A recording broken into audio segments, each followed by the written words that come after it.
Kung may kapangyarihan lang talaga tayong mamili, certainly lahat tayo gustong maging mayaman.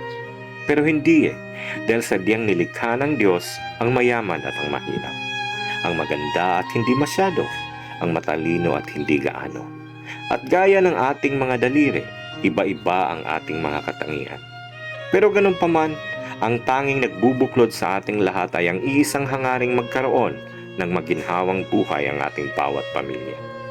Kaya kung nasa taas man ang estado mo ngayon, huwag kang feeling perfect. Huwag umastang para kang sino. At sakaling nasa mababa ka man ngayon, huwag panghinaan ng loob. Maging grateful sa kung anong meron ka. Because success really comes in different forms. Hindi ito tungkol sa yaman lang.